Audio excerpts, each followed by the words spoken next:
today we are going to look at the dangers of young men.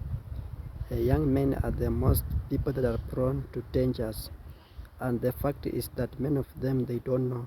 So we are going to look at the things that make young men susceptible or vulnerable to danger. Okay, number one, it is called fear of man's opinion. Many young men they fear men's opinion instead of fearing the opinions of God, of what God says concerning their life. We can see in the good book, the Bible, we can see that Saul he feared the opinions of people, and that's why he decided to sacrifice instead of waiting for Samuel to come and sacrifice, because sacrificing was a duty that was accorded to the priest, and by so doing God rejected him. We can also see Herod. Herod he feared people's opinion, and he decided the opinions of his guest, and he decided not to command John the Baptist to be beheaded, the act that made him even to be depressed because of fearing people's opinion. We can also see that Zechariah, he feared people's opinion. By so doing, he disobeyed the advice. He disobeyed what Jeremiah had told him.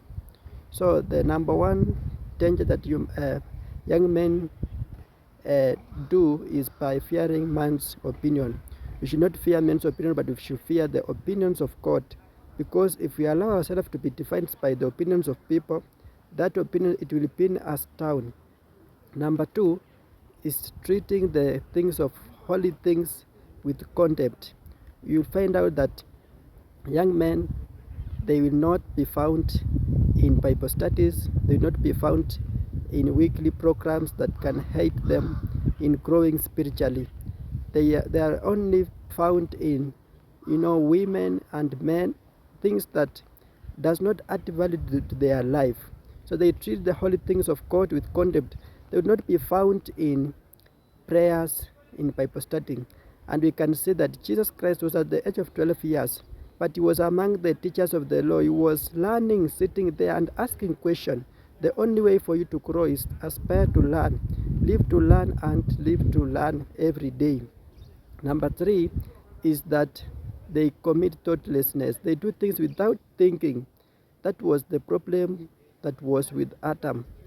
Were it that Adam would have given a second thought, he would not have eaten the fruits, because he would have remembered what God had told him not to eat. But young people, we act without thinking.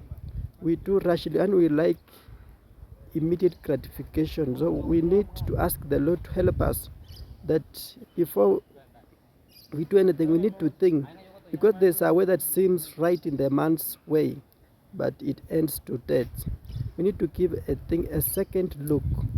Then number three or number four is pride. We find out that many young people they're eaten up by pride. Pride made God to remove Adam from the Garden of Eden. It was because of the pride.